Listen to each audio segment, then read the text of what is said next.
சிறகடிக்க ஆசை சீரியலோட upcoming episode என்னென்னு பார்க்கலாம். ரோகிணி ரொம்ப கோவமாக தன்னுடைய அம்மாவை பார்க்கறதுக்காக மகேஸ்வரியோட வீட்டுக்கு போகிறாங்க. ஏற்கனவே ரோகிணி இங்கே வந்து அவங்க அம்மா கிட்ட ஃபோனில் பேசினதெல்லாம் நினச்சி பார்த்துட்டு இருக்காங்க கிறிஷோட பாட்டி. ரோகிணி என்னை புரிஞ்சிக்கவே மாட்டிக்கிறா, எப்போ பார்த்தாலும் இப்படி ஃபோன் பண்ணி திட்டிக்கிட்டே இருக்காளே அப்படின்னு சொல்லி யோசிக்கிறாங்க.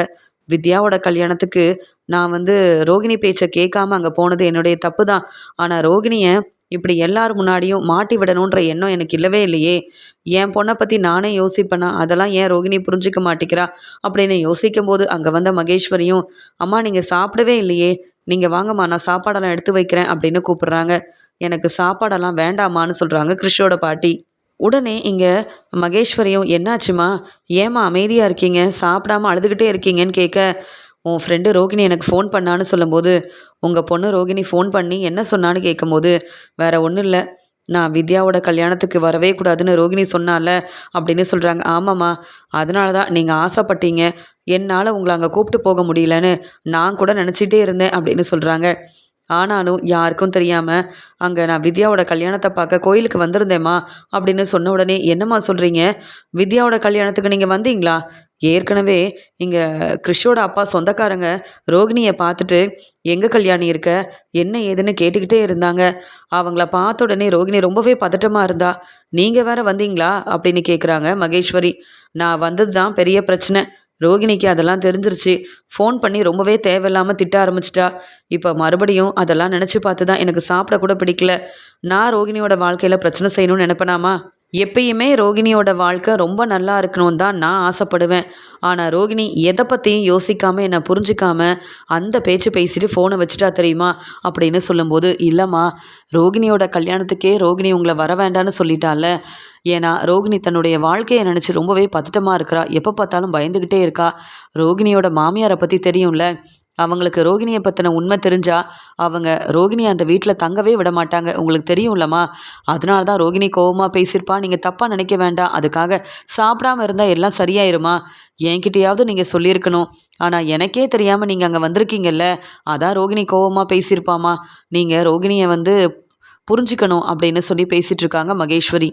உடனே ரோகிணியோட அம்மாவும், மகேஸ்வரி நான் சொல்கிறத கொஞ்சமாவது கேளு, நான் வேணும்னே அப்படி செய்யணும்னு நினைக்கல.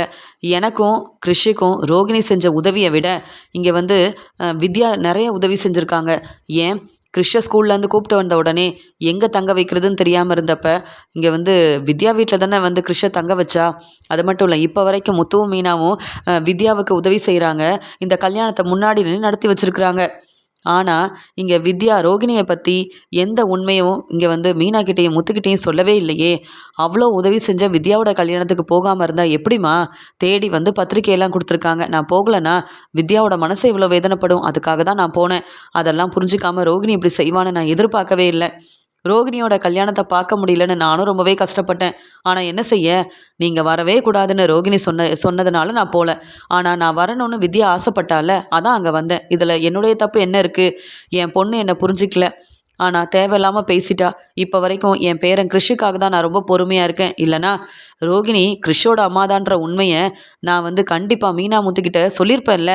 ரோகிணியோட வாழ்க்கை நல்லா இருக்கணுன்றதுக்காக தான் ரோகிணி பொய் சொன்னது மட்டும் இல்லாமல் வித்யாவும் நானும் இப்போ வரைக்கும் ரோகிணியை பற்றின எந்த உண்மையவும் யார்கிட்டேயும் சொல்லாமல் இருக்கோம்.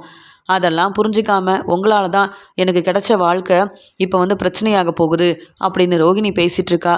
மனோஜ் தம்பியும் ரோகிணியும் சந்தோஷமாக வாழணும்னு நான் ஆசைப்பட்றேன், அவங்க பிரியணும்னு நான் நினைப்பேனா என்ன? இதெல்லாம் புரியாமல் ரோகிணி பேசுகிறாளே அப்படின்னு சொல்லி ரொம்பவே மனசு வேதனைப்பட்டு அழ ஆரம்பிக்கிறாங்க ரோகிணியோட அம்மா. அந்த சமயம் ரோகிணியும் ரொம்ப கோவமாக மகேஸ்வரியோட வீட்டுக்கு வந்த உடனே, மகேஸ்வரி, எங்கள் அம்மா என்ன செஞ்சுருக்காங்கன்னு உனக்கு தெரியுமான்னு கேட்கும்போது, அவங்க என்ன வேணாலும் செய்யட்டும், அதுக்காக நீ இவ்வளோ கோவமாக அவங்கக்கிட்ட பேசுகிறதா என்ன? அவங்க எவ்வளோ பாவம், அவங்கள நீ புரிஞ்சுக்கலன்னா வேறு யார் புரிஞ்சுப்பாங்க? நீ இருக்கிறன்ற ஒரு நினப்பில் தான், எண்ணத்தில் தான் அவங்க இந்த வீட்டில் இருக்கிறாங்க. நீ அவங்களுக்காக பெருசாக என்ன செஞ்சுட்ட? இப்போ அவங்க செஞ்சது தப்புன்னு இப்படி வந்து பேசியிருக்கியே, இதெல்லாம் தப்பு தானே? இப்போ வரைக்கும் உன்னுடைய அம்மா சரியாக சாப்பிடாம இதை பற்றியே யோசனை பண்ணிகிட்ருக்காங்க. உங்கள் அம்மா நல்லா இருந்தால் தான் கிறிஷை பார்த்துக்க முடியும். அதை முதல்ல யோசித்து உங்கள் அம்மா கிட்ட முதல்ல நீ பேசு அப்படின்னு சொல்கிறாங்க இங்கே வந்து மகேஸ்வரி. உடனே ரோகிணியும், என்னம்மா சாப்பிடாம தான் இருக்கீங்களான்னு கேட்கும்போது, நான் எதுக்கு சாப்பிடணும்? என் பொண்ணு நீ, உன்னுடைய வாழ்க்கையை பற்றி எனக்கு அக்கறையே இல்லைன்னு பேசுகிறல்ல, நான் எதுக்காக சாப்பிடணும் அப்படின்னு கேட்குறாங்க. ஏம்மா சாப்பிடாம இருந்தால் மட்டும் நீங்கள் செஞ்சதெல்லாம் சரின்னு ஆயிருமா? நீங்கள் யாரை கேட்டு முதல்ல வித்யாவோட கல்யாணத்துக்கு வந்தீங்க? வித்யா கூப்பிட்டானா? நீங்கள் வராமல் இருந்திருந்தா வித்யா கிட்ட நான் பேசி சமாளிக்க மாட்டேனா என்ன? நீங்கள் வரலனாலும் அந்த கல்யாணம் நல்லபடியாக நடக்குமா அப்படின்னு சொல்லும்போது, நீங்கள் வந்தது கூட அங்கே வித்யாவுக்கு தெரியாது. நீங்கள் வந்தீங்களா வரலையானே வித்யாவுக்கு தெரியாமல் இருக்கிறப்ப நீங்கள் எதுக்காக வரணும்? நீங்கள் என் வாழ்க்கையில் வேணும்னே பிரச்சனை செய்யணும்னு நினைக்கிறீங்க. உங்களுக்கும் வித்யாவுக்கும் மீனா முத்துவை பார்த்தா சந்தோஷமாக இருக்குது. ஆனால் என்னை வர வர உங்கள் யாருக்கும் பிடிக்கவே மாட்டேங்குது. அதனால தானம்மா இப்படிலாம் செய்கிறீங்கன்னு கேட்குறாங்க ரோகிணி. உடனே ரோகிணியோட அம்மா, இப்போ நான் என்ன செய்யணும்னு நினைக்கிறேன்?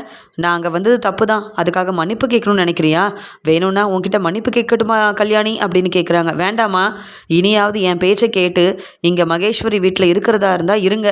இல்லையா நம்ம சொந்தக்காரங்க வீட்டிலையே போய் உங்கள் வேலையை பாருங்கள், கிறிஷ் எப்படி பார்த்துக்கணும்னு எனக்கு தெரியும் அப்படின்னு சொல்கிறாங்க. நீ தான் கிறிஷை பார்த்த லட்சணம் எனக்கு தெரியுமே. கிறிஷை பார்த்துக்க முடியாமல், கிறிஷுக்கு வந்த பிரச்சனையை சமாளிக்க முடியாமல் முத்து மீனா மட்டும் இல்லைன்னா கிறிஷ் இப்போ அதே ஸ்கூலில் நல்லபடியாக படிச்சிருப்பானா என்ன? நீ உன்னை பற்றி பெருமையாக பேசிக்கிற.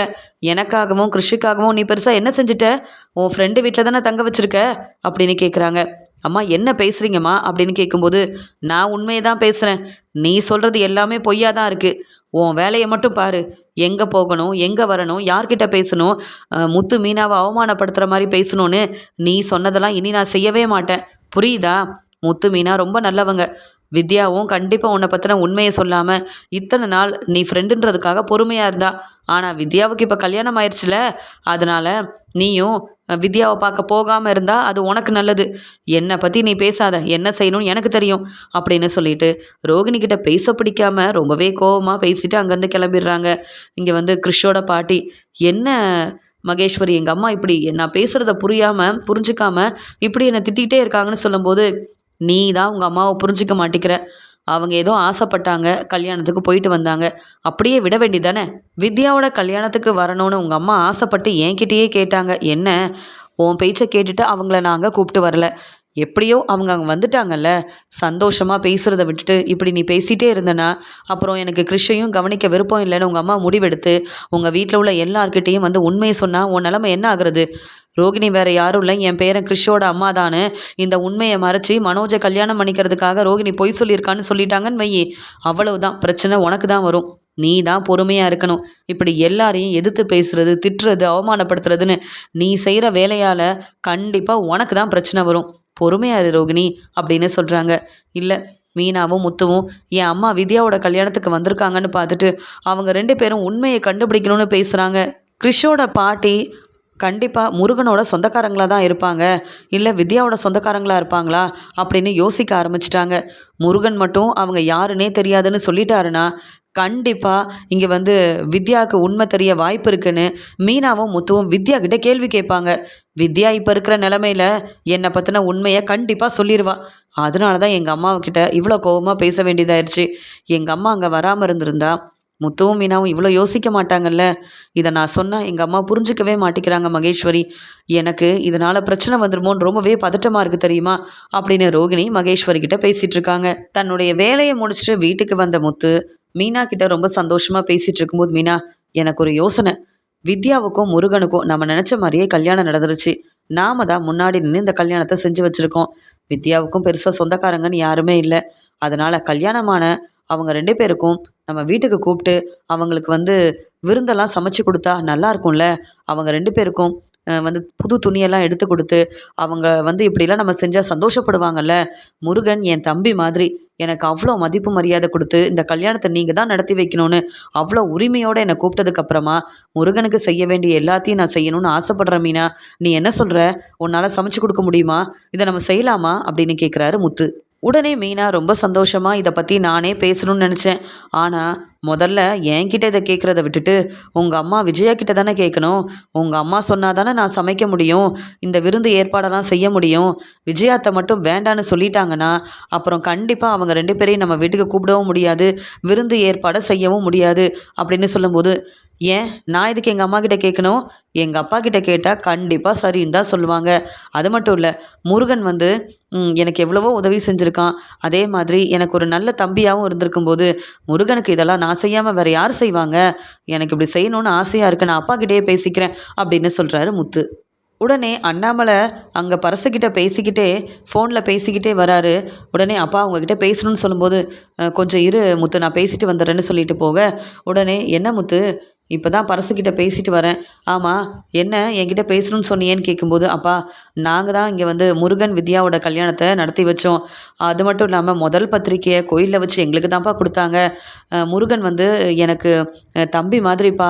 முருகனுக்கு கல்யாணம் ஆயிடுச்சு, 2 பேருக்கும் பெருசாக சொந்தக்காரங்க யாருமே இல்லை. அப்படி இருக்கும்போது நான் அவங்கள வீட்டுக்கு கூப்பிட்டு அவங்களுக்கு விருந்து சமைச்சு கொடுக்கணும், எல்லா ஏற்பாடையும் செய்யணும்னு ஆசைப்படுறேன்ப்பா. அம்மா கிட்ட கேட்டால் இதெல்லாம் தேவையில்லாத வேலைன்னு சொல்லுவாங்க.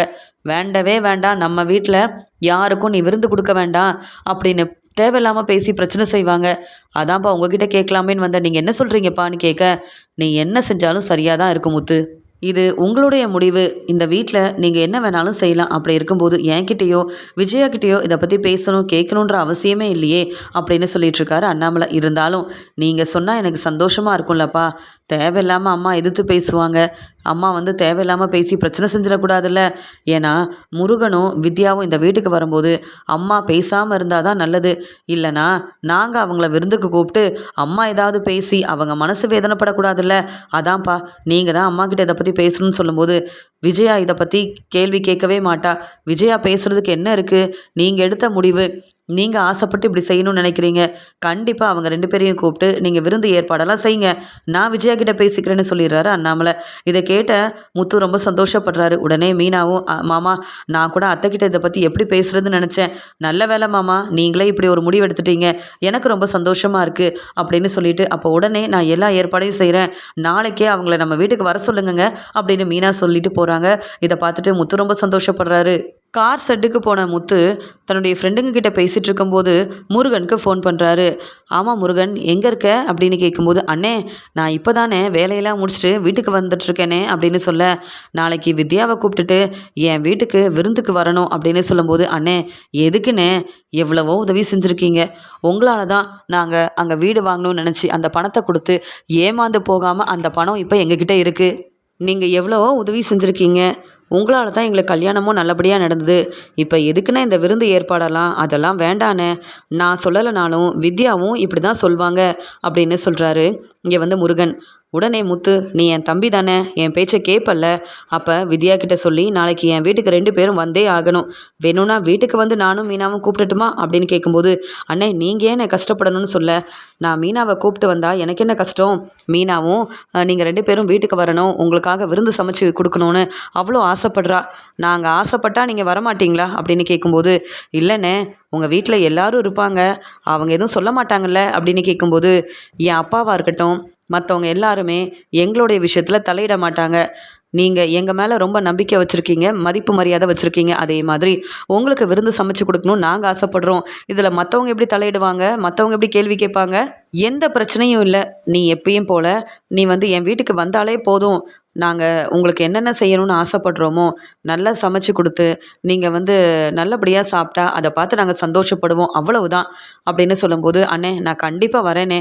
நீங்கள் இவ்வளோ சொன்னதுக்கப்புறமா வரலன்னு எப்படி சொல்ல முடியும்? நான் வித்யா கிட்ட சொல்லிவிட்டு நாங்கள் 2 பேரும் நாளைக்கு வரேனே அப்படின்னு சொல்லிட்டு இங்கே ஃபோனை வைக்கிறாரு முருகன். உடனே முத்து இதை கேட்டு ரொம்ப சந்தோஷப்படுறாரு. எப்படியோ முருகன் என் தம்பி மாதிரி, முருகன் என் மேலே அவ்வளோ நம்பிக்கை வச்சுருக்காரு. அதனால் நாளைக்கு வரட்டும், விருந்து ஏற்பாடெல்லாம் அவங்க நினச்சதை விட ரொம்ப நல்லபடியாக செய்யணும் அப்படின்னு யோசிக்க, இதை பார்த்துட்டு செல்வம் சொல்கிறாரு, பரவாயில்ல முத்து, எல்லாருக்கும் உதவி செய்கிறது மட்டும் இல்லாமல் இங்கே வந்து உன்னை பாராட்டி பேசுகிற எல்லாருக்குமே நீ வந்து நல்லபடியாக உதவி செய்கிற. அது மட்டும் இல்லை, இங்கே வித்யாவுக்கு நீ வந்து சமைச்சு கொடுக்கணும், எல்லா ஏற்பாடையும் செய்யணும், விருந்து ஏற்பாடெல்லாம் செய்யணும்னு நினைக்கிறல்ல, உன்னுடைய நல்ல மனசுக்கு எல்லாமே நல்லதாகவே நடக்கும் முத்து அப்படின்னு சொல்லும்போது, என்ன என் அம்மா தான் ஏதாவது பேசுவாங்க, அதெல்லாம் நான் சமாளிச்சிருவேன். எனக்காக என் அப்பா சப்போர்ட் பண்ணுவார் செல்வம், அதனால் பிரச்சனை வராதுன்னு நினைக்கிறேன் அப்படின்னு சொல்லிட்டு, சரி நாளைக்கு வேறு விருந்து ஏற்பாடு இருக்குது, வீட்டுக்கு தேவையான எல்லாத்தையும் நான் தான் வாங்கி கொடுக்கணும். இப்படியே பேசிகிட்டு இருந்தா அப்புறம் மீனா ஃபோன் பண்ண ஆரம்பிச்சிருவா. நான் கிளம்புற செல்வம் அப்படின்னு சொல்லிட்டு பேசிட்டு அங்கேருந்து முத்து கிளம்புறாரு. வீட்டுக்கு வந்த மீனா ரொம்ப சந்தோஷமாக, வித்யாவும் முருகனும் வராங்க, அவங்களுக்காக நான் கண்டிப்பாக ஃப்ரூட் பொக்கே செஞ்சு வைக்கணும், அதை பார்த்தா அவங்க ரொம்பவே சந்தோஷப்படுவாங்க, 2 பேரும் ரொம்ப சந்தோஷப்படுவாங்க அப்படின்னு மீனா நினைக்கிறது மட்டும் இல்லாமல் அங்கே வந்து வீட்டு வேலையெல்லாம் முடிச்சுட்டு ரொம்ப நேரமாக ஃப்ரூட் பொக்கே செஞ்சிட்ருக்காங்க. உடனே அங்கே வந்த ரோகிணியும், என்ன மீனா ஃப்ரூட் பொக்கே செய்கிறீங்க அப்படின்னு கேட்கும்போது, வேற ஒன்றும் இல்லைங்க, உங்கள் ஃப்ரெண்டு வித்யா இருக்காங்கல்ல அப்படின்னு சொல்லும்போது, வித்யா ஆர்டர் கொடுத்தாளா அப்படின்னு கேட்குறாங்க. இல்லைங்க, உங்கள் ஃப்ரெண்டு வித்யா நாளைக்கு நம்ம வீட்டுக்கு வராங்க, முருகனையும் கூப்பிட்டு வராங்க அப்படின்னு சொல்லும்போது, அவங்க எதுக்கு வீட்டுக்கு வராங்க அப்படின்னு கேட்க, நாங்கள் தானே அவங்களுக்கு கல்யாணத்தை செஞ்சு வச்சோம், எங்கள் முன்னாடி நல்லபடியாக கல்யாணம் நடக்கணும்னு அவங்க ஆசைப்பட்டாங்க, எங்களுக்கு தர வேண்டிய மதிப்பு மரியாதையை கொடுக்குறாங்க, அதனால் அவங்களுக்கு விருந்து சமைச்சு கொடுக்கணும்னு நாங்கள் முடிவெடுத்திருக்கோம் அப்படின்னு சொல்கிறாங்க மீனா. இதை கேட்ட உடனே ரோகிணிக்கு ரொம்ப கோவம் வருது. என்ன மீனா, வித்யா என்னுடைய ஃப்ரெண்டு, நானே அவளுக்கு விருந்து கொடுக்கணும், அவங்கள கூப்பிட்டு சாப்பிட வைக்கணும், சமைச்சு கொடுக்கணும்னு நினைக்கவே இல்லை, நீங்கள் எதுக்குங்க தேவையில்லாத வேலையெல்லாம் செய்கிறீங்க, வித்யா கண்டிப்பாக வரவே மாட்டா அப்படின்னு சொல்கிறாங்க. உடனே மீனாவும், நாங்கள் அவங்கக்கிட்ட பேசிட்டோங்க, முருகன் கண்டிப்பாக வித்யாவை நாளைக்கு கூப்பிட்டு வரதா சொல்லிட்டாங்க, நீங்கள் எதுக்குங்க பேசுகிறீங்க, நாங்கள் வித்யாவுக்கு தானே சமைச்சு கொடுக்குறேன், உங்கள் ஃப்ரெண்டாக இருந்தால் நீங்கள் கூப்பிட்டு விருந்தெல்லாம் எல்லா ஏற்பாடையும் செஞ்சுருக்கணும், நீங்கள் செய்யலைன்னா நான் செய்யக்கூடாதா என்ன, அவங்க என் மேலே அவ்வளோ நம்பிக்கை வச்சுருக்காங்க, உங்களை கூட அவங்க முன்னாடி வர கூப்பிடவே இல்லை, நானும் என் வீட்டுக்காரரும் தான் கல்யாணத்துக்காக அவ்வளோ உதவி செஞ்சுருக்கோம், எங்களை நம்பியிருக்காங்க அவங்கன்னா அவங்களுக்கும் நாங்கள் எதுவும் செய்யணும்ல, அவங்களுக்காக தான் இந்த ஃப்ரூட் பொக்கே நான் செஞ்சிட்ருக்கேன், நல்லா இருக்கா ரோகிணி அப்படின்னு கேட்கும்போது, எல்லாம் நல்லா தான் இருக்குது, வர வர இந்த வித்யா இப்படி இவங்க வீட்டுக்கு வர சொன்னதை கூட என்கிட்ட ஃபோன் பண்ணி சொல்லவே இல்லை, நல்ல வேலை மீனா கிட்ட கேட்டுட்டேன்ல, வித்யா கிட்ட உடனே ஃபோன் பண்ணி இங்கே விருந்து ஏற்பாடுக்கு நீ வரவே வேண்டான்னு நம்ம பேச வேண்டிதான், மீனா கிட்ட பேசி ஒரு பிரயோஜனமும் இல்லை, மீனா நம்ம பேச்சை கேட்கவும் மாட்டாங்க, அவங்க சொல்கிற மாதிரியே கண்டிப்பாக செய்வாங்க, இங்கே வந்து என் ஃப்ரெண்டு இந்த வீட்டுக்கு வரவே கூடாது, அவங்களால எனக்கு எந்த பிரச்சனையும் வரக்கூடாதுன்னா கண்டிப்பாக வித்யாவும் முருகனும் இங்கே விருந்து ஏற்பாடுக்கு வரவும் கூடாது அப்படின்னு சொல்லிட்டு ரோகிணி ரொம்ப கோவமாக தன்னுடைய ரூமுக்கு போகிறாங்க. போன உடனே இங்கே வித்யாவுக்கு ஃபோன் பண்ணுறாங்க. உடனே வித்யாவும், என்ன ரோகிணி எனக்கு ஃபோன் பண்ணியிருக்கேன்னு கேட்கும்போது, ஆமாம் நாளைக்கு எங்கள் வீட்டுக்கு வரியா அப்படின்னு கேட்கும்போது, ஆமாம் முருகன் இப்போ தான் சொன்னார், மீனாவும் முத்துவும் எங்களுக்கு விருந்து ஏற்பாடு செய்கிறாங்களாம், நான் முதல்ல வேண்டான்னு தான் சொன்னேன், ஆனால் மீனா ரொம்ப நல்லவங்க, அதே மாதிரி முத்துவும் இங்கே வந்து முருகன் மேலே அவ்வளோ அக்கறையாக இருக்கார், எங்களுக்கு அவங்க உதவி எப்பயுமே தேவை, அவங்க சொல்லி நாங்கள் வராமல் இருந்தால் தப்பாக நினைப்பாங்கல்ல, எங்கள் கல்யாணத்தையும் அவங்க தானே முன்னாடி நின்று நடத்தி வச்சாங்க, அதனால் அவங்க கூப்பிட்டா நாங்கள் வரதானே செய்யணும் அப்படின்னு சொல்கிறாங்க வித்யா. இதை கேட்ட ரோகிணி ரொம்ப கோவமாக, என்ன வித்யா, நான் தான் உன்னுடைய ஃப்ரெண்டு, நீ என்னவோ மீனாவை ஃப்ரெண்டாக நினச்சிட்ருக்கியா, அவங்க கூப்பிட்டா நீ ஏன் வரணும் அப்படின்னு கேட்க, இப்போ தான் கல்யாணம் ஆயிருக்கு, என் சொந்தக்காரங்க கூட நீ எங்கள் வீட்டுக்கு விருந்துக்காக வரணும் சாப்பிட வரணும்னு கூப்பிடவே இல்லை, எனக்கு கல்யாணமானதே அவங்க யாருக்கும் பிடிக்கல, அப்படி இருக்கும்போது எனக்கு தர வேண்டிய மதிப்பு மரியாதையை தந்து மீனா வீட்டுக்கு வர சொல்லியிருக்காங்கன்னா இங்கே வந்து நான் ஏன் வரக்கூடாது, உன்னுடைய வீட்டுக்கு வரல, உன்னை பற்றி பேச வரல, உன்னை பார்க்க வரலையே, அவங்க கூப்பிட்ருக்காங்க நான் வரேன், இதில் உனக்கு என்ன பிரச்சனைன்னு கேட்குறாங்க வித்யா. இல்லை வித்யா, நீ வந்தனா மீனாவும் முத்துவும் உங்ககிட்ட தேவையில்லாமல் பேசுவாங்க, நீ என்னை பற்றின உண்மையை சொல்லிட்டேனா அப்படின்னு கேட்கும்போது, இப்போ வரைக்கும் நான் உனக்கு உதவி செய்கிறேன், உன்னை பற்றின உண்மையை நான் யார்கிட்டையுமே சொல்லலை, அப்படி இருந்தும் என்னுடைய குணம் என்னன்னு உனக்கு புரியலையா அப்படின்னு கேட்குறாங்க வித்யா. உடனே இங்கே ரோகிணி சொல்கிறாங்க, வித்யா உன்னை பற்றி எனக்கு தெரியும், ஆனால் முத்து மீனா நீ நினைக்கிற மாதிரி ரொம்ப நல்லவங்களாம் இல்லை, உன்கிட்ட எப்படியாவது என்னை பற்றின உண்மையை கண்டுபிடிக்கணும், கேட்டு தெரிஞ்சுக்கணும்னு நினைப்பாங்க, கிறிஷோட அம்மா யாருன்ற உண்மை அவங்களுக்கு தெரியணும், அதனால தான் உன்னை இங்கே விருந்துக்காக கூப்பிட்ருக்காங்கன்னு நான் நினைக்கிறேன், அதனால் மீனா பேச்சை கேட்காத, முத்து கூப்பிட்டா என் வீட்டுக்கு நீ வரவே வேண்டாம், அதனால் நான் சொல்கிறத கேளு அப்படின்னு சொல்லிட்டு இருக்கும்போது, ரோகிணி நீ முதல்ல ஃபோனை வை, தேவையில்லாமல் பேசாத, இப்போ எனக்கு கல்யாணம் ஆயிடுச்சு, நானா ஒரு முடிவு எடுக்கவே முடியாது, என் வீட்டுக்காரர் முருகன் என்ன சொல்கிறாரோ அதை தான் நான் கேட்டாகணும், அதனால் நீ உன்னுடைய வேலையை பாரு, நான் ஒன்றும் முருகனை ஏமாத்தலை, பொய் சொல்லலை உன்னை மாதிரி, நீ வேணும்னா அவங்களுக்காக ரொம்பவே பதட்டமாக பயப்படலாம், நான் எதுக்கு யோசிக்கணும், அவங்க கூப்பிட்ருக்காங்கன்னா வரணுமா வேண்டாமான்னு யோசிச்சு நான் ஒரு நல்ல முடிவாக எடுக்கிறேன், என் வாழ்க்கையில் நீ தலையிடாத, நீ சொல்கிற எல்லாத்தையும் கேட்கணுன்ற அவசியம் எனக்கும் இல்லை அப்படின்னு பேசிட்டு வித்யா ஃபோனை வச்சிடுறாங்க.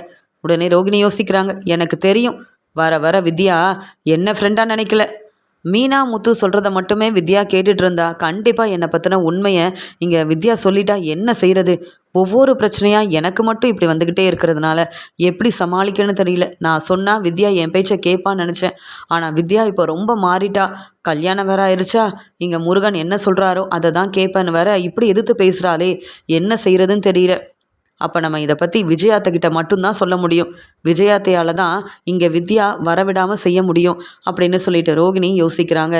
மீனா வீட்டு வேலையில் ரொம்ப சீக்கிரமாக செய்கிறாங்க. இங்கே வந்து முருகனுக்கும் வித்யாவுக்கும் என்னெல்லாம் பிடிக்கும்னு கேட்டு சமைக்க ஆரம்பிக்கிறாங்க. இதெல்லாம் பார்க்குற ரோகிணிக்கு ரொம்ப கோபம் வருது. உடனே மனோஜ் கிட்ட சொல்கிறாங்க, பாத்தியா நம்ம ஏதாவது வேணும்னு கேட்டு சமைச்சு தர சொன்னால் மீனா நமக்கு சமைச்சு தரவே மாட்டாங்க மனோஜ். ஆனால் இப்போ தேவையில்லாமல் என் ஃப்ரெண்டு வித்யாவை வீட்டுக்கே வர வைக்கணும்னு சொல்கிறாங்க, சமைச்சு கொடுக்கணும்னு சொல்கிறாங்க. இதெல்லாம் இவங்களுக்கு தேவையா? இருக்கிற பிஸ்னஸை சரியாக செய்யாமல் அடுத்தவங்களுக்கு சமைச்சு கொடுக்கணும்னு நினைக்கிறாங்கல்ல. இந்த மீனாவுக்கும் முத்துவுக்கும் வேறு வேலையே இல்லை அப்படின்னு சொல்லி பேசிகிட்டு இருக்காங்க ரோகிணி. இதை கேட்ட மனோஜ், அப்படியா, நம்ம வீட்டுக்கு உங்கள் ஃப்ரெண்டு வித்யாவும் முருகனும் வர போகிறாங்களா? இதெல்லாம் தேவையில்லாத வேலை. நீ தான் வர சொன்னியா அப்படின்னு கேட்கும்போது, நான் ஏன் வர சொல்கிறேன்? எனக்கு வேறு வேலையே இல்லையா மனோஜ் அப்படின்னு கேட்கும்போது, இல்லை, நீ தான் வித்யாவை வர சொல்லியிருப்பியோன்னு நினச்சேன். நாம் எதுக்கு அவங்களுக்கு விருந்து ஏற்பாடெல்லாம் செய்யணும்? எதுக்கு வந்து சமைச்சு கொடுக்கணும் அப்படின்னு கேட்க, இதெல்லாம் முத்து மீனா கிட்ட நீ கேட்க வேண்டியது, என்கிட்ட கேட்டுட்ருக்க அப்படின்னு சொல்லும்போது அங்கே விஜயா வராங்க. அம்மா பாருங்கம்மா, மீனாவும் முத்துவும் வித்யாவை வீட்டுக்கு வர சொல்லி வித்யாவுக்கும் முருகனுக்கும் சமைச்சு கொடுக்க போகிறாங்களா? அவங்க என்ன நம்ம சொந்தக்காரங்களா இல்லை தெரிஞ்சவங்களா? இங்கே ரோகிணியோட ஃப்ரெண்டு தானம்மா. அப்படி இருக்கும்போது முத்துவும் மீனாவும் ஏமா இப்படியெல்லாம் ஏற்பாடு செய்யணும் அப்படின்னு கேட்கும்போது, இதெல்லாம் மீனாவும் முத்துவும் என்கிட்ட சொல்லவே இல்லையே. நீ சொல்கிறது உண்மையா மனோஜ்னு கேட்க, ரோகிணி தாம்மா இப்போ சொன்னான்னு கேட்கும்போது உடனே ரோகிணி, ஆமாம் ஆண்டி, நான் தான் சொன்னேன்.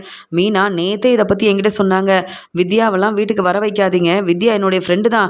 ஆனாலும் நானே இப்படி விருந்து ஏற்பாடை செய்யலையே, விஜயாத்தக்கிட்ட கேட்காம ஏன் இப்படி செய்கிறீங்கன்னு கேட்டேன். அதெல்லாம் யார்கிட்டையும் கேட்க முடியாது, இது எங்கள் முடிவுன்னு இப்படிலாம் மீனா பேச ஆரம்பிச்சிட்டாங்க. நீங்கள் தான் தெளிவாக யோசித்து ஒரு நல்ல முடிவாக எடுக்கணும். இங்கே மீனா உங்கள் பேச்சை மட்டும்தான் கேட்கணும். என் ஃப்ரெண்டு வித்யா என் வீட்டுக்கு வர்றது எனக்கே பிடிக்கல. மீனா அதுக்கு அவங்களுக்கு விருந்து ஏற்பாடு செய்யணும் அப்படின்னு கேட்குறாங்க ரோகிணி. உடனே விஜயா, அப்போ வித்யாவை, உன் ஃப்ரெண்டு வித்யாவை நீ வர சொல்லலை அப்படி தானேன்னு கேட்கும்போது, அப்படியே வர சொன்னாலும் உங்களை கேட்காம நான் இப்படி ஒரு முடிவெடுக்கவே மாட்டேன். உங்களுக்கு என்னை பிடிக்காது, என்னை மருமகளாக ஏற்றுக்க மாட்டீங்க அத்தை. ஆனாலும் நீங்கள் சொன்னால் மட்டும்தான் இதெல்லாம் நான் செய்வேன். உங்கள் பேச்சை கேட்காம இப்படி ஒரு வேலையை நான் செய்ய மாட்டேன். ஆனால் மீனா கொஞ்சம் கூட உங்களுக்கு மதிப்பு மரியாதை தராமல் தேவையில்லாமல் அவங்களா ஒரு முடிவெடுக்கிறாங்க பாருங்கள். நீங்களே போய் அங்கே மீனா கிட்ட பேசுங்க அப்படின்னு சொல்லிடுறாங்க ரோகிணி. உடனே இங்கே மீனா வந்து கிச்சனில் வந்து அவங்க வேலையை பார்த்துட்ருக்காங்க. அவங்க வேறு வரதுக்குள்ளே எல்லா ஏற்பாடையும் செய்யணும்னு நிறைய சமைச்சிட்ருக்காங்க. அங்கே வந்த விஜயாவும், என்ன மீனா என்ன செய்கிற? இப்போ வந்து பூ கொடுக்க கிளம்புவேல, நீ என்ன எல்லா வேலையும் செஞ்சிட்ருக்க அப்படின்னு சொல்லி கேட்குறாங்க. அத்தை, இன்னைக்கு வித்யாவும் முருகனும் நம்ம வீட்டுக்கு விருந்துக்காக வராங்க. அவங்களுக்கு புதுசாக கல்யாணம் ஆயிருக்குல்ல, அதனால தான் கூப்பிட்ருக்கோம் அத்தை அப்படின்னு சொல்லும்போது, பரவாயில்லையே, நான் வந்து கேட்டதுக்கப்புறமா தான் இதை பற்றி சொல்கிறேன். இப்போவாது சொன்னியே, ஆனால் நீ யாரை கேட்டு இப்படி ஒரு முடிவெடுத்து யார் வீட்டில் நீ சமைச்சு கொடுத்துட்ருக்க? இது என்னுடைய வீடு.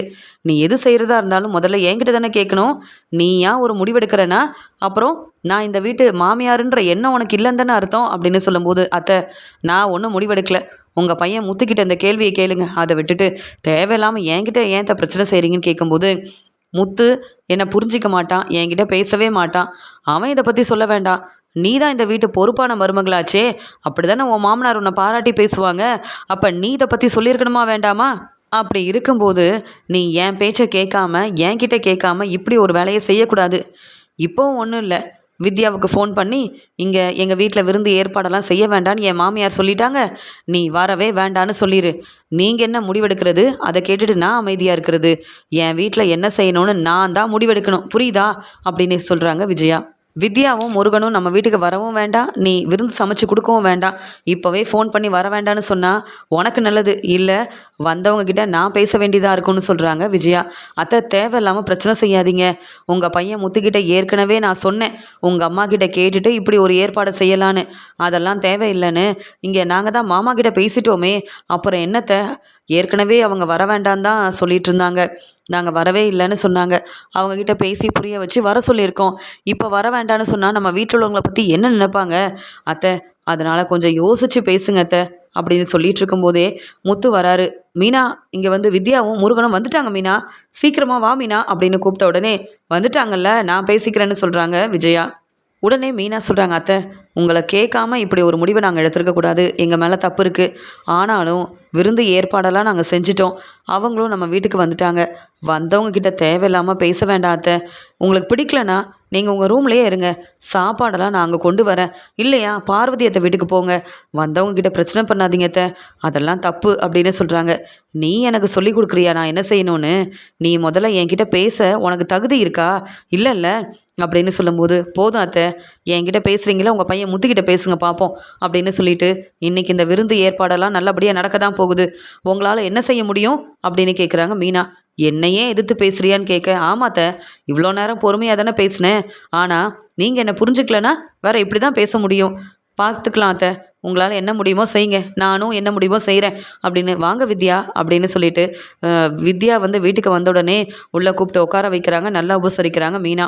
உடனே அங்கே வந்த அண்ணாமலை, என்ன முருகன் நல்லா இருக்கீங்களா, கல்யாணம் நல்லபடியாக நடந்துருச்சு, உங்கள் வாழ்க்கை நல்லபடியாக இருக்கணும்னு நாங்கள் ஆசைப்படுறோம் அப்படின்னு சொல்லி பேசிட்டு, என்னம்மா மீனா எல்லாம் ஏற்பாடையும் செஞ்சிட்டியான்னு கேட்க, ஆமாம் வித்யா, உங்களுக்கு பிடிச்ச சாப்பாடெல்லாம் செஞ்சு வச்சுருக்கேன்னு சொல்கிறாங்க. என்ன மீனா, நீங்கள் இப்படி ஒரு ஏற்பாடை செய்வீங்கன்னு நான் நினைக்கவே இல்லை. ஏன்னா தெரிஞ்சவங்க சொந்தக்காரங்கன்னு யாருமே எங்களை வந்து விருந்துக்கு கூப்பிடலை. ஏன், நான் கூப்பிட்ட யாரும் கல்யாணத்துக்கு கூட வரலங்க. அப்படி இருக்கும்போது நீங்கள் எனக்கு இப்படி ஒரு உதவி செய்வீங்கன்னு நான் எதிர்பார்க்கவே இல்லை. நீங்கள் தான் என்னுடைய உண்மையான ஃப்ரெண்டாக இருக்கீங்க. என் ஃப்ரெண்டுங்க கூட நான் இந்த வீட்டுக்கு வரக்கூடாதுன்னு ஃபோன் பண்ணியெல்லாம் பேசுனாங்க அப்படின்னு மீனா கிட்ட பேசும்போது ரோகிணியை பார்த்து சொல்கிறாங்க ஸ்ருதி. ரோகிணியை பார்த்து சொல்கிறாங்க வித்யா. உடனே வந்து ரோகிணியும், நான் ஏற்கனவே ஃபோன் பண்ணி வித்யா கிட்ட வரவே வேண்டான்னு சொன்னேன். வித்யா என் பேச்சை கேட்காம வந்தது மட்டும் இல்லாமல் மீனா கிட்ட இப்படிலாம் வேற பேசுகிறாளேன்னு ரோகிணிக்கு ரொம்ப கோவம் வருது. அங்கே வந்து ஸ்ருதியும் ரொம்ப சந்தோஷமாக, பரவாயில்ல மீனா, நீங்கள் இவங்களுக்கு சாப்பாடு கொடுக்கறதுக்கு, விருந்து கொடுக்கறதுக்கு எல்லா ஏற்பாடையும் செஞ்சுருக்கீங்க, பார்க்க அவ்வளோ சந்தோஷமாக இருக்குன்னு சொல்ல, உடனே விஜயாவும், முத்து யாரை கேட்டு இப்படி ஒரு ஏற்பாடு செஞ்ச, இவங்க வரணும்னா முதல்ல என்கிட்ட எல்லாம் நீ சொல்லியிருக்கணும்னு சொல்லும்போது, ஏன் இது உங்கள் வீடுன்னு சொல்வீங்க அப்படி தானே, என் அப்பா கிட்ட கேட்டுட்டேன், எது பேசுகிறதா இருந்தாலும் என் அப்பா கிட்ட கேட்டுக்கோங்க, அவ்வளவுதான், பிரச்சனை செஞ்சீங்க அவ்வளவுதான், நான் பார்த்துட்டு அமைதியாக இருக்க மாட்டேன்னு முத்து சொன்ன உடனே இங்கே வித்யா கிட்ட பேசலான்னு நினச்ச விஜயா பதில் பேச முடியாமல் ரொம்ப கோவமாக நிற்கிறாங்க. உடனே அண்ணாமலை முருகன் கிட்ட பேசும்போது முருகன் சொல்கிறாங்க, முத்தண்ணை உதவி செஞ்சதால தான் எங்கள் கல்யாணம் ரொம்ப நல்லபடியாக நடந்தது. அது மட்டும் இல்லை, நான் வீடு வாங்கணும்னு நினைக்கிறேன். முத்தண்ணை நீங்கள் தான் எல்லா ஏற்பாடையும் செய்யணும் அப்படின்னு நம்பிக்கையாக பேச, கண்டிப்பாக என் பையன் முத்து வந்து உங்களுக்கு உதவி செய்வான் அப்படின்னு சொல்லிட்டு பேசிகிட்டு இருக்கும்போது உடனே மீனா சொல்கிறாங்க, நீங்கள் வாங்க வித்யா, நம்ம சாப்பிடலாம் அப்படின்னு சொல்லி கூப்பிடும்போது, ரோகிணி நீயும் வா அப்படின்னு சொல்லி கூப்பிட்றாங்க வித்யா. நீ என் பேச்சை அப்படியே கேட்டுட்ட, நீ கூப்பிட்ட உடனே நான் வந்து சாப்பிட வரணுமா, நீ எங்கள் வீட்டுக்கு தானே வந்திருக்க, மீனா தானே கூப்பிட்ருக்காங்க விருந்துக்காக, நீ சாப்பிட்டுட்டு முதல்ல கிளம்பு அப்படின்னு சொல்லிடுறாங்க ரோகிணி. உடனே வித்யாவும், ரோகிணி எப்பயுமே அவள் வாழ்க்கையை பற்றி மட்டும்தான் யோசிப்பா, என்னை பற்றியும் என் வாழ்க்கையை பற்றியும் ரோகிணி யோசிக்க வேண்டாம், ஆனால் நான் என் வாழ்க்கையை பற்றி யோசிக்கணும்ல. ரோகிணி பேச்சை கேட்குறத விட மீனாவும் முத்துவும் ரொம்ப நல்லவங்களாக இருக்காங்க, அவங்கள பற்றி, அவங்க எனக்காக செய்கிற உதவியை பற்றி யோசிக்கிறது தான் நல்லது அப்படின்னு சொல்லிட்டு, வாங்க முருகன் சாப்பிட்டுட்டு நமக்கும் நிறைய வேலை இருக்குது கிளம்பலாம் அப்படின்னு சொல்லிட்டு இருக்கும்போதே அங்கே வந்த மனோஜ், என்ன நடக்குதுங்க, நாங்கள் பிஸ்னஸ் செய்கிறோம், வெளியில் வேலைக்கு போகிறோம், ஆனால் இங்கே என்னடானா யார் யாரையோ கூப்பிட்டு சாப்பிட வைக்கிறீங்க, மீனா வேறு வேலையே இல்லையா உங்களுக்கு அப்படின்னு கேட்குறாரு மனோஜ். உடனே முத்துவும், வேண்டாம் இப்போ பிரச்சனை செய்யாத, இப்போ என்ன நீ சாப்பிடணும் தானே, நீ வா சாப்பிட்டு கிளம்புன்னு சொல்லும்போது, இவங்கெல்லாம் சாப்பிடும்போது என்னால் சாப்பிட முடியாது, முதல்ல உடனே இவங்களை இங்கேருந்து அனுப்புன்னு சொல்ல, ஏற்கனவே என் ஃப்ரெண்டு வந்தப்பையும் இப்படி தான் நீ பேசினேன், அவங்க ரொம்ப கோவமாக இங்கேருந்து கிளம்பி போயிட்டாங்க, எல்லார்கிட்டையும் இப்படி நீ பேசிகிட்டு இருந்தேன்னா பார்த்துட்டு நான் பொறுமையாக இருக்க மாட்டேன், வேணும்னா சாப்பிடு, இல்லையா நீ வெளியில் பெரிய ஹோட்டலில் கூட போய் சாப்பிட்டுக்க, வந்தவங்கக்கிட்ட இப்படி பேசாத அப்படின்னு சொல்கிறாரு முத்து. உடனே மனோஜும், என்ன ரோகிணி நீயாவது உன் ஃப்ரெண்டுக்கிட்ட பேசியிருக்கலாம்ல, அவங்க தேவையில்லாமல் நம்ம வீட்டுக்கு வந்திருக்காங்க, மீனாவும் முத்துவும் என் பேச்சை கேட்கவே மாட்டேங்கிறாங்கன்னு சொல்லும்போது, உன் பேச்சை மட்டும் இல்லை இங்கே விஜயாத்த பேச்சையே கேட்க மாட்டேங்கிறாங்க, இதில் நான் என்ன சொல்ல முடியும் அப்படின்னு சொல்லி பேசிகிட்ருக்க. உடனே மீனாவும் எல்லாருக்கும் சாப்பாடெல்லாம் பரிமாறுறாங்க. இங்கே முருகன் வந்து ரொம்ப சந்தோஷமாக சாப்பிட்டுட்ருக்காரு. உடனே இங்கே வித்யாவும், மீனா எப்படி மீனா இவ்வளோ நல்லா சமைக்கிறீங்க, சாப்பாடெல்லாம் ரொம்ப ருசியாக இருக்குது தெரியுமா, இந்த வீட்டில் உள்ள எல்லாரும் ரொம்ப கொடுத்து வச்சவங்க, ஏன்னா தினமும் அவங்களுக்காக நீங்கள் சமைச்சு கொடுக்குறீங்கல்ல, ஆனால் என்ன இந்த வீட்டுக்காக பொறுப்பாக வேலையெல்லாம் பார்க்குறீங்க, உங்கள் அருமை பெருமை இவங்களுக்கு தெரியல போல், ஆனால் நான் அப்படி இல்லை மீனா, நீங்கள் எனக்கு செய்கிற உதவியெல்லாம் நான் என்றைக்கும் மறக்கவே மாட்டேன் அப்படின்னு இங்கே வந்து வீட்டுக்கு வந்த வித்யா ரொம்ப பாராட்டி பேசுகிறாங்க. உடனே மனோஜ் சொல்கிறாங்க, என்ன தேவையில்லாமல் பேசுகிற மாதிரி இருக்குது, மீனா ஒன்றும் அவ்வளோ நல்லா சமைக்க மாட்டாங்களேன்னு சொல்ல, ரோகிணியை பார்த்து இங்கே வந்து வித்யா சொல்கிறாங்க, நான் வந்து பொய் சொல்ல மாட்டேன் மனோஜ், உண்மையை மட்டும்தான் பேசுவேன்னு சொல்கிறாங்க. உடனே மனோஜும், அதெல்லாம் இருக்கட்டும், என்கிட்ட பணம் வாங்கினீங்களே ஞாபகம் இருக்கான்னு கேட்குறாரு. நான் பணம் வாங்கினேனா, எதுக்கு வாங்கினேன் அப்படின்னு கேட்குறாங்க வித்யாவும். உங்கள் அம்மா ரொம்ப முடியாமல் இருக்காங்க, ஹாஸ்பிட்டலில் இருக்காங்கன்னு 1,00,000 ரூபா பணம் வாங்கினீங்கல்ல அப்படின்னு மனோஜ் கேட்ட உடனே ரோகிணி யோசிக்கிறாங்க, வசமாக மாட்டிக்கிட்டேன், இப்படி எந்த பிரச்சனையும் வந்துடக்கூடாதுன்னு வித்யா என் வீட்டுக்கு வரவே வேண்டான்னு சொன்னேன், ஆனால் வித்யா வந்த உடனே மனோஜ் ஆரம்பிச்சிட்டாரே. அந்த பணத்தை கேட்டால் வித்யா ரொம்ப கோவமா என்ன மாட்டி விட்டுட்டா, என்ன செய்கிறது அப்படின்னு சொல்லிட்டு உடனே ரோகிணி மெதுவாக மனோஜ் கிட்ட சொல்கிறாங்க, என்ன இருந்தாலும் நம்மளுக்கு பிடிக்கலனாலும் இப்போ அவங்க புதுசாக கல்யாணம் பண்ணிக்கிட்டு நம்ம வீட்டுக்கு வந்து சாப்பிட வந்திருக்காங்க, விருந்து ஏற்பாடெல்லாம் நடக்குது. நீ என்னடானா இப்போ வந்து பணத்தை கேட்டுட்ருக்கேன், இதுதான் முக்கியமா என்ன உனக்கு? இப்போ இதை பற்றி வித்யா கிட்ட கேட்கவே வேண்டான்னு சொல்லும்போது, ரோகிணி உனக்கு தெரியல, வித்யா கிட்ட கேட்டால் கண்டிப்பாக அந்த பணம் கிடைக்காது. முருகன் வேற இருக்காருல்ல, வித்யாவை பற்றி சொன்னோன்னா முருகன் கொஞ்சம் யோசிப்பார், அந்த பணத்தை திருப்பி தர யோசிப்பார்ல. வித்யா பணம் இல்லைன்னு சொல்லிட்டா, வித்யா வேற உன் ஃப்ரெண்டு, அதனால் என்ன வேணாலும் செய்வாங்க அப்படின்னு சொல்லும்போது, வேண்டவே வேண்டாம், இப்போ அதை பற்றி கேட்காதன்னு பேசிகிட்டு இருக்கும்போது அங்கே விஜயா உடனே, என்ன மனோஜ், இந்த வித்யா உங்ககிட்ட பணம் வாங்கியிருக்காளா? 1,00,000 பணமா? ஆமாம், என்னை கேட்காம ஏன் ஏன் வந்து நீ கொடுத்த அப்படின்னு கேட்க, உடனே மனோஜும், இல்லைம்மா, ரோகிணி பேச்சை கேட்டுதாம்மா நான் அந்த பணத்தை கொடுத்தேன், இப்போ வரைக்கும் வித்யா அந்த பணத்தை திருப்பி தரல, அதான் கேட்கலாமான்னு யோசிக்கிறேன்னு சொல்லும்போது, என்னது யோசிக்கிறியா? உன்னுடைய பணம் தானே, கேட்டு வாங்கினா தப்பே இல்லை, நான் பேசட்டுமா அப்படின்னு கேட்க ரோகிணி யோசிக்கிறாங்க. இன்றைக்கி பெரிய பிரச்சனையே வரப்போகுது. மனோஜ் வேற தேவையில்லாமல் விஜயாத்த கிட்ட உண்மையை சொன்னதுனால இங்கே வந்து வீட்டுக்கு வந்தவங்க என்னெல்லாம் வந்து பேச போகிறாங்களோ தெரியல அப்படின்னு யோசிக்க ஆரம்பிக்கிறாங்க ரோகிணி. ரொம்பவே பதட்டமாக இருக்கிறாங்க ரோகிணி. வித்யாவும் முருகனும் சாப்பிட்டுட்டு ரொம்ப சந்தோஷமாக முத்து மீனா கிட்ட பேசிட்டு கிளம்பும்போது அவங்களுக்காக வாங்கி வச்ச கிஃப்ட்டை வந்து கொடுக்குறாங்க முத்துவும் மீனாவும். அண்ணே என்னென்ன எங்களுக்கு கிஃப்டெல்லாம் வாங்கியிருக்கீங்க அப்படின்னு சொல்கிறாரு முருகன். நீ என்னுடைய தம்பி, உனக்காக இது கூட செய்யலைனா எப்படி? எங்கள் மேலே நீ எவ்வளோ நம்பிக்கை வச்சுருக்க, அதனால தான் முருகன் அப்படின்னு சொல்லும்போது, அண்ணே இப்படிலாம் நடக்கும், நீங்கள் எனக்காக கிஃப்டெல்லாம் வாங்கி தருவீங்கன்னு எதிர்பார்க்கவே இல்லைண்ணே அப்படின்னு சொல்ல, எங்களால் முடிஞ்சதை நாங்கள் செய்கிறோம், வாங்கிக்கோங்க அப்படின்னு சொல்ல முருகனும் வித்யாவும் ரொம்ப சந்தோஷமாக அங்கே முத்து மீனா கொடுத்த கிஃப்டெல்லாம் வாங்கிக்கிறாங்க.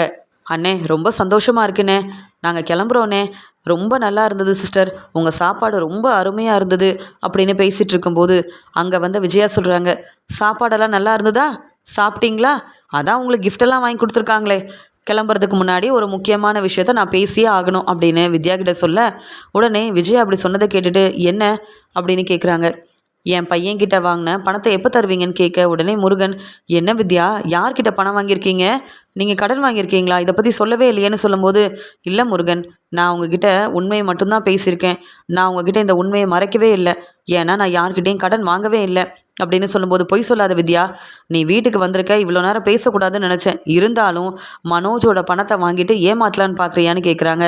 நான் யாரையும் ஏமாற்றணும்னு எனக்கு எந்த எண்ணமும் இல்லை, அப்படி செய்ய வேண்டிய அவசியமும் இல்லை மனோஜ், நான் உங்ககிட்ட பணம் வாங்கினேனா அப்படின்னு கேட்குறாங்க. என்னங்க பேசுகிறீங்க, நீங்கள் என்கிட்ட பணம் வாங்கினீங்கல்ல அப்படின்னு சொல்லும்போது, அப்போ 1,00,000 பணத்தை வாங்கிட்டு நீங்கள் மறந்துட்டீங்களா? பாத்தியா ரோகிணி, உன் ஃப்ரெண்டு எப்படியெல்லாம் என்னை ஏமாத்தலாம் நினச்சிருக்காங்க, நீ தானே ரோகிணி சொன்ன இங்கே வந்து வித்யா பணம் கொடுக்கலன்னா அந்த பணத்தை நான் தந்துடுறேன்னு, 2 பேருமே மறந்துட்டீங்களா அப்படின்னு மனோஜ் கேட்கும்போது, உடனே இங்கே ரோகிணியும், அதெல்லாம் ஒன்றும் இல்லை வித்யா, நீ கிளம்பு நான் பேசிக்கிறேன்னு சொல்ல, உடனே இங்கே விஜயாவும், அதேபடி பணத்தை கொடுக்காம எப்படி கிளம்புவாங்க, நல்ல வேலை முத்துவும் மீனாவும் இவங்களை வர சொன்னதால தான் இந்த பணத்தை பற்றி பேச வேண்டிய ஒரு நிலைமை வந்திருக்கு, இப்போவே மனோஜோட பணம் எங்களுக்கு வந்தாகணும் அப்படின்னு சொல்லும்போது, உடனே முருகனும், வித்யா நீங்கள் பணம் வாங்கியிருக்கீங்கன்னா சொல்லுங்கள், நம்ம திருப்பி தந்துடலாம் அப்படின்னு சொல்லி கேட்க, உடனே முத்துவும், என்ன வித்யா மனோஜ்கிட்டே வந்து பணம் வாங்கியிருக்கீங்க, மனோஜை பற்றி உங்களுக்கு தெரியும்ல அப்படின்னு கேட்கும்போது, இல்லை முத்து, நான் பணம் வாங்கவே இல்லை, ரோகிணி சொல்லி தான் நான் பணம் வாங்குற மாதிரி பேசினேன், ஆனால் மனோஜை ஏமாற்றி பணம் வாங்கினது இந்த ரோகிணி தான். ஏன் மனோஜோட கடையில் 3,00,000 பணத்தை யார் எடுத்தாங்கன்னு இப்போ வரைக்கும் தெரியாமல் இருக்கீங்கல்ல, அந்த பணத்தை எடுத்ததும் ரோகிணி தான். என்ன ரோகிணி பார்த்துட்டு அமைதியாக நிற்கிற, எனக்கு இப்போ கல்யாணம் ஆயிடுச்சு, என்ன எல்லாரும் கேள்வி கேட்குறாங்க, ஆனால் நீ மட்டும் அமைதியாக இருக்க, உன் வாழ்க்கைக்கு பிரச்சனை வரக்கூடாது, ஆனால் நான் தலை குனிஞ்சு நின்னா பரவாயில்ல அப்படி தானே, முருகன் கேட்குற கேள்விக்கு நான் பதில் பேச வேண்டாமா, இப்போ நான் உங்கள் வீட்டுக்கு விருந்துக்காக வந்திருக்கேன், நான் தேவையில்லாமல் பேச வேண்டாம்னு நினைக்கிறேன் அப்படின்னு சொல்லும்போது, அதான் பேச வேண்டியதெல்லாம் பேசிட்டல்ல, கிளம்புறியா அப்படின்னு சொல்ல, உடனே விஜயாவும், என்ன சொல்கிற, மனோஜோட கடையிலேருந்து பணத்தை எடுத்தது ரோகிணியா அப்படின்னு சொல்லும்போது, ஆமாம் வேணும்னா ரோகிணிக்கிட்ட கேளுங்க, ஏன் முன்னாடி இல்லைன்னு சொல்லட்டுமே அப்படின்னு சொல்கிறாங்க. உடனே ரோகிணி தலை குனிஞ்சு நிற்கிறாங்க.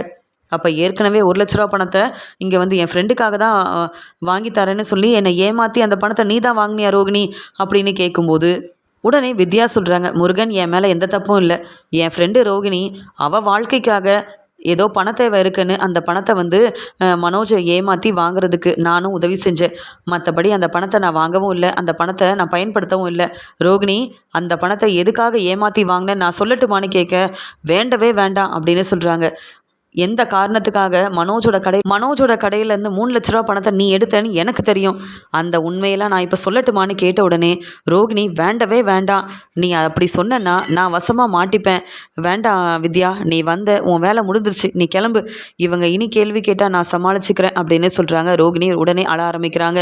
உடனே முத்துவும் மீனாவும், கண்டிப்பாக ஏதோ ஒரு பிரச்சனை இருக்குது, ஏதோ ஒரு காரணத்துக்காக தான் இந்த ரோகிணி இப்படி பணத்தெல்லாம் ஏமாற்றி வாங்கியிருக்காங்க, பணத்தையும் எடுத்திருக்காங்க. அந்த உண்மை என்னன்னு தெரியாமல் வித்யா நீங்கள் இங்கேருந்து கிளம்பவே கூடாதுன்னு சொல்லிடுறாங்க மீனா. உடனே முருகன், என்ன வித்யா, ரோகிணியை பற்றின உண்மை உங்களுக்கு தெரிஞ்சிருக்கா? இப்போ தான் நம்ம வாழ்க்கையவே ஆரம்பிச்சிருக்கோம். ஆனால் இவங்க எல்லாரும் கேட்குற கேள்விக்கு என்னால் பதில் பேச முடியல. வித்யா, உங்களுக்கு எந்த உண்மை தெரியும்னு இப்போ எல்லார்கிட்டையும் நீங்கள் சொல்லிடுங்க. ரோகிணிக்காக நீங்கள் சப்போர்ட் பண்ணிங்கன்னா அப்புறம் நமக்கு தான் பிரச்சனை வரும் அப்படின்னு சொன்ன உடனே முருகன், நீங்கள் என்னை நம்புறீங்கல்ல, நான் பொய் சொல்லலைங்க, நான் யாரும் ஏமாத்தலைங்க அப்படின்னு சொல்லும்போது, அதெல்லாம் தெரியும், ஆனாலும் ரோகிணி இப்படி யார்கிட்டேயும் சொல்லாமல் மனோஜை ஏமாற்றி பணம் வாங்கினது தப்பு தானே. நீங்களும் அவங்களுக்கு உதவி செஞ்சுருக்கீங்கன்னா எந்த காரணத்துக்காக ரோகிணி அப்படி செஞ்சாங்கன்னு உங்களுக்கு கண்டிப்பாக தெரிஞ்சிருக்கும்ல, உண்மையை சொல்லுங்கள் வித்யா அப்படின்னு சொல்லும்போது இங்கே வித்யா யோசிக்கிறாங்க. இப்போ என்ன செய்கிறது, ரோகிணியும் வசமாக மாட்டிக்கிட்டா, என்னையும் முருகன் கேள்வி கேட்குறாரே அப்படின்னு சொல்லிட்டு, ரோகிணிக்கு ஏற்கனவே கல்யாணம் ஆயிடுச்சு.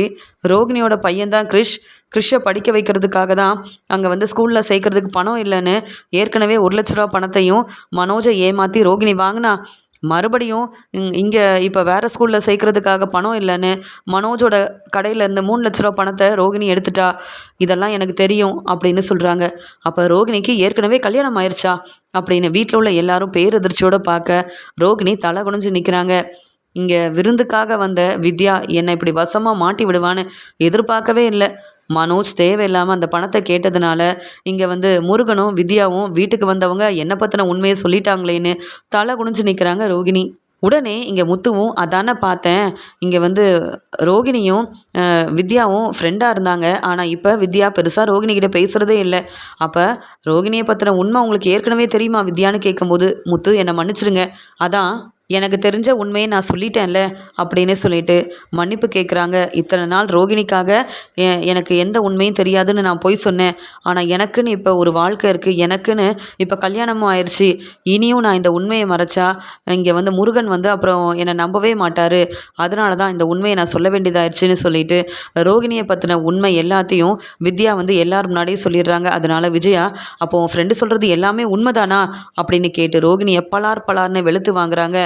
வித்யா பதில் பேச முடியாமல் நிற்க, ரோகிணி நான் வசமாக மாட்டிக்கிட்டேன், மீனாவும் முத்துவும் வேணும்னே இங்கே வித்யாவுக்கு விருந்து ஏற்பாடெல்லாம் செய்கிறேன்னு வர வச்சு இப்போ என்னையும் வசமாக மாட்டி விட்டுட்டாங்களே, இப்படி நடக்கும்னு எதிர்பார்க்கவே இல்லைன்னு இங்கே வீட்டில் உள்ளவங்க கேட்குற கேள்விக்கு பதில் பேச முடியாமல் நிற்கிறாங்க ரோகிணி.